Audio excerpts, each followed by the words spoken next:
Саламатсыздарбы, урматтуу көргөздөйм. Бүгүнкү улук сөз каналынын чыгарышында Т тамгасына токтолобуз. Баштайлы. Биринчи тамга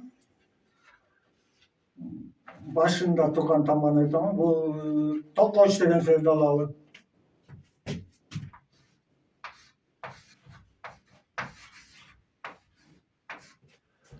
Токоч деп кыргыздар баягы нанды айтабыз да, өзүңөр билесиңер. Бирок мунун мааниси эмнеде, ошону унутуп калганбыз. Кыргызда деген нан деле айткан эмес, токоч деп. Азыр казактар бизге караганда бул сөздү туура айтып атышыптыр. Мынакей айтсак, токоч деген сөз ток, аш. Көрүнөбү? Ток, аш. Бизде ток, аш деп азыр айтсак, казак берет деп айтышат, бирок деген токоч деп айта беребиз. Бирок ток, аш. Ошону билүүгө тийишпиз. Тамак.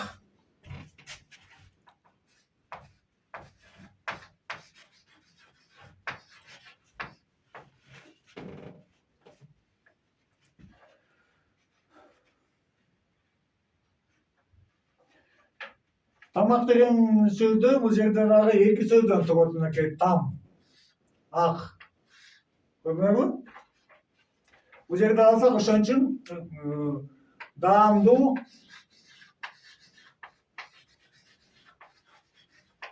мынакей там дегенде даам, даамдуу, суюк, аш. Ак деп атпайбы, андачы агуучу, суюк. Ушундай экен. Анан ушуга байланыштуу тамаша деген сөз бар бизде.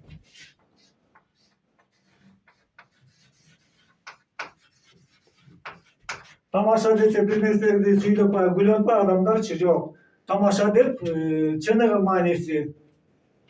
Мына там деген сөз аш турат.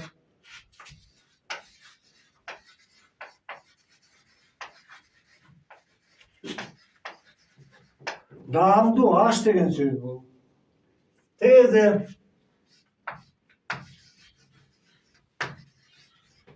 Терезе деп бизде айнектелген мындай рамканы айтып атпайбы баарыбызчы. Чыныгы мааниси кыргыз тилинде момундай айтылат.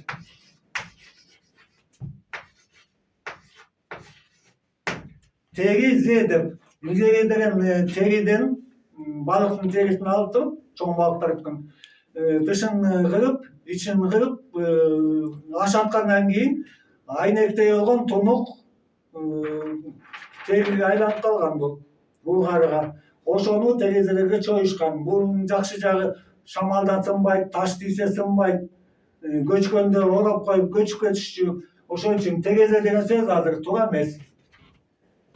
Тагдыр.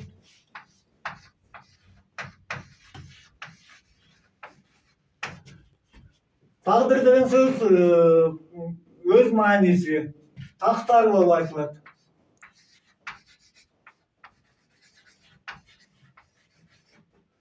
Тактар деген маңдайга жазылган жазууну тактап берүүчү нерсе. Биз жашоодо ошол маңдайга жазылган жазууну кылабыз да, ошону тактап берип атат. Ошон үчүн тагдыр эмес, тактар деп айтылат. Та деген сөздү алсак. Та деген сөз жыгылуу деген мааниде.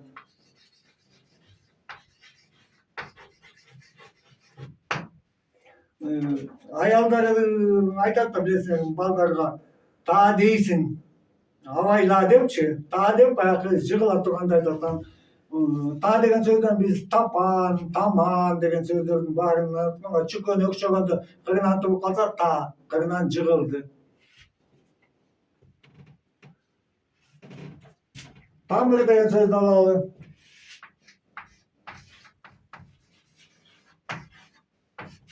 Тамыр кайта эле жана бул та деген сөз менен байланыштуу. Та. Та, бул тамыр, бул жыгылтпас деген сөз.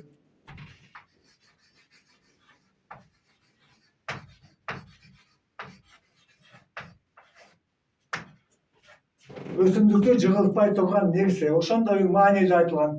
Эми торопой деген сөздү алалы.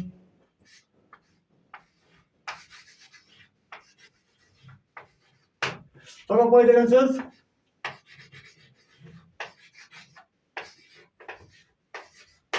тар бой, бою кыска деген сөз. Баягы мойну жок да, кыска.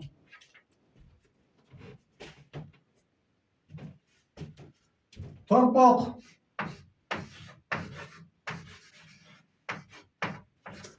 Торпок деген бул ургачы малга айтылган эмес. Торпок деген эркек малга. Мындай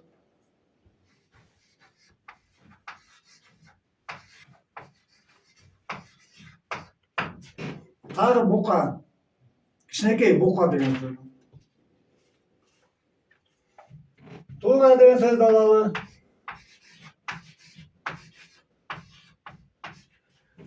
Мына туура деп баягы туура эмес деп айтып атпайбызбы?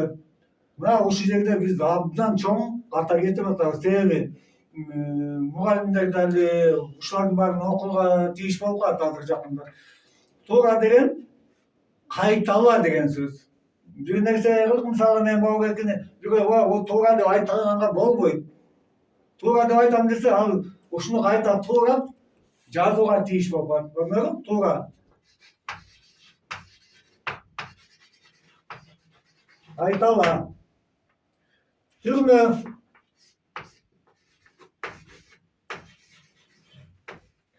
Кыргыздын түрмө деген сөзү оруска чурма болуп өтүп кетти.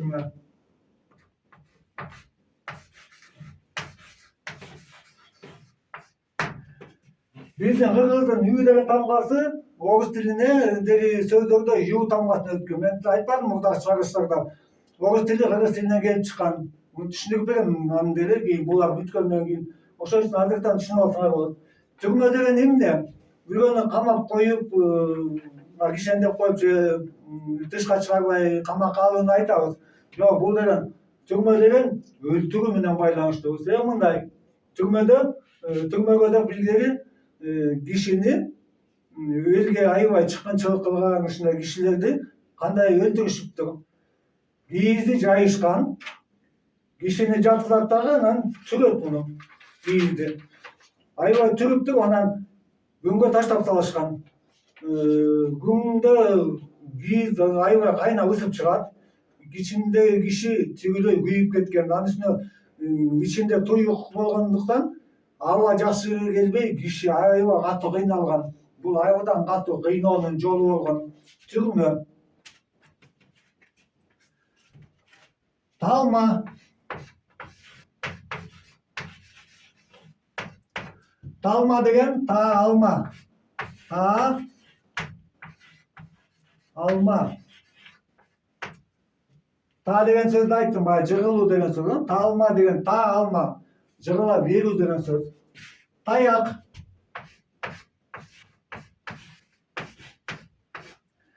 Таяк деп баягы өсүмдүктөрдө өсүп аткан нерселерди айткан эмес да. Негизи таяк деп баягы буту оорулуу киши таянуучу нерсени та аяк, жыгылтпас аяк, дагы бир бут деген сөз.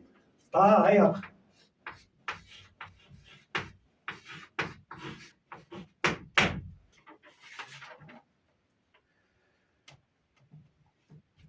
Ташыркап.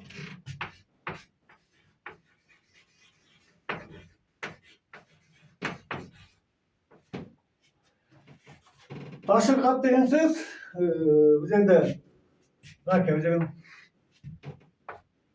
таш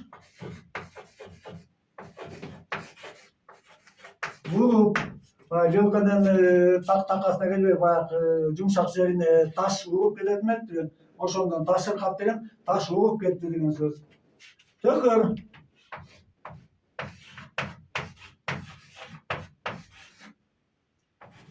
Төкөр деген сөз дагы эки сөздөн турат. Мынакей тök.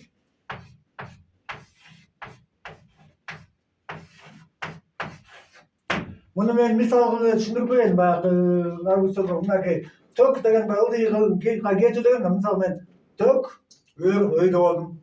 Тök төкөр деген ылдый өйдө болгонду айтат.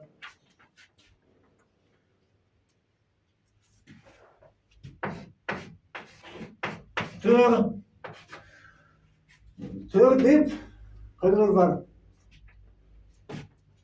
ayaldın jatынын айткан. Бала жата турган жатынды. Ошон үчүн деген бала туулганда төрөлдү эмес, төрөлдү эмес, төрөгү өлдү. Төрөлгөндө баланын жатын баягы кошо чыгат да, ошону көмүшкөн үйдүн ортосуна, боз үйдүн. Ошондон төрү өлдү деп. Бул төрөлдү деп айтып ката алат, төрү өлдү деп айтышыбыз керек. Топурак.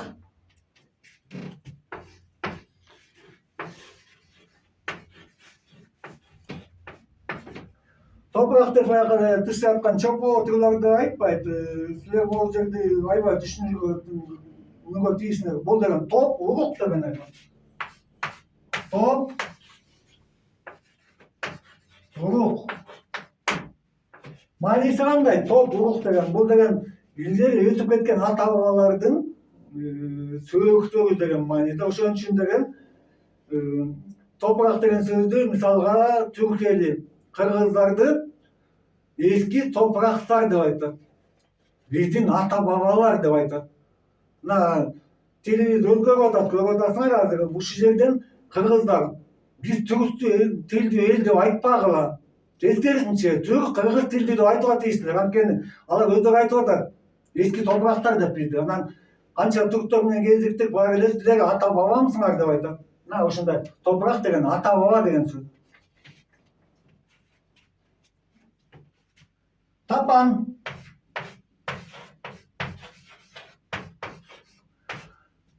Tapan деген сөз баягы куйтуу, жок жерден бир сөз айтып кутулгандарды айтып атат. Бирок чыныгы мааниси табанак.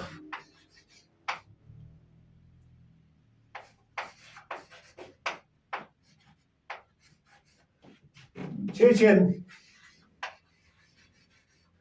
Жок жерден мындай ойлуу сөздөрдү таап, бир маанилерди чечип берүүчү кишини тапан дешкен. Азыр деген абдан көп нерселер туура эмес айтат, жанагы жамандап деген эле сөздү айтпадыкпы? Жалпыга эле белгилүү ачыктык деген сөз. Эч ким жамандаган эмес, кыргыздарда сөз да болгон, калп айтуу деген да болгон. Бул деген тапан деген жаман сөз эмес. Бул табанак, чечен. Талашуу.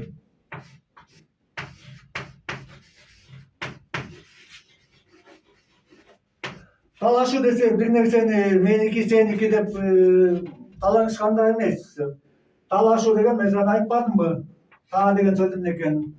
Ошон үчүн таалашуу деп, таалашуу бири-бирин жыгуу. Мисалга таалашуу деп эки балбан чыгып алып туруп бири-бирин жыкканды айтышкан. Таалашуу.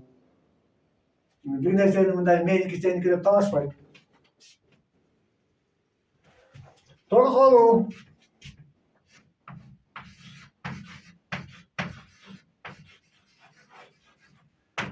Кыргыздар аябай эле тойчу болуп кетти. Акыркы убакта 90-жылдардын бери баягы болгондун баарын чачып эле бок мурунга айланып баратат да. Анан торколуу тоюн өткөзүп атабыз деп ата энесинин тоюн өткөзүп аткан кишилерге абдан уят. Бул жерден айталы. Торколуу деген сөздүн өз мааниси. Тор. Анан жакталсак колуу. Торколуу. Бул эмне деген сөз? Торколуу деп өлөр алдында. Бул менин акыркы тоюм деп. Экинчи мен силерге той бере албайм. Кош болгула деген сөз. Бул деген өлгөнү жаткан кишиге гана айтылат торколуу деген. Азыр тиги турган ата энесинин торколуу тоюн өткөзүп атабыз. Уят айдан. Топон.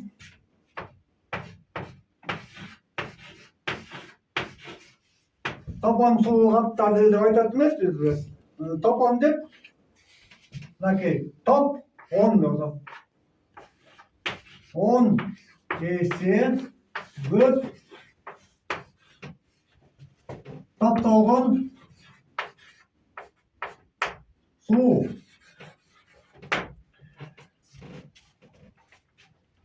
Tüklük.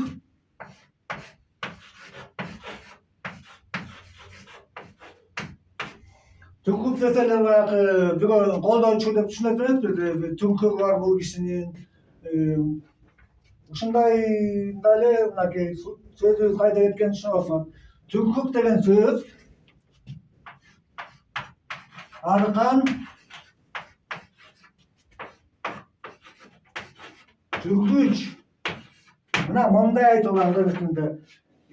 Тюркук деп жанагы кудуктан мисалга суу алып чыкканга карагай эмес, мындай аркан болгон түгүлөт.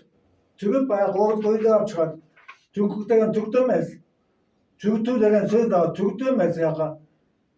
Öydüğü götürüp, yoksa suyu da özünde. Liberkanı Türkük de aytışıyoruz biz. Benim ahirki sözümüz kaldı. Takva деген sözden alalım.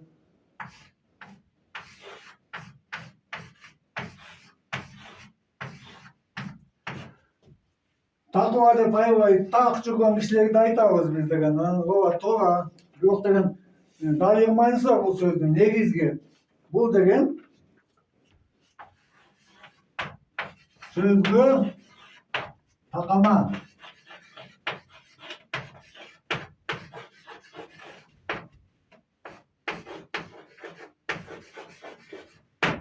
Мына сөзгө такама киши, такыба. Мына ошентип Т тамгасынын аягына чыктык. Бул башынан аягына чейин мен бул сөздөрдү бере албайм. Бул деген абдан узун кеп болуп калат. Муну деген азырынча чакан мындай маанилерин түшүнүп алсын деп берип атам. Кийин бул тамгалардын баарын бүтөбүз алфавит менен аяктап. Ошондон кийин анан кайта улантабыз муну. Андай мындай Т тамгасы өзүнчө, тиги тамга өзүнчө дебиз. Аралаш беребиз. Мээне айданып калышы мүмкүн. Ошон үчүн азыртан ушуларды окуп, анча мынча өзүңөрдүн мээңерди бул ишке даярдап алууга тийишсиңер. Анда эмесе ушуну менен бүгүнкү чыгарылышыбыз аяктады. Саламатта калгыла.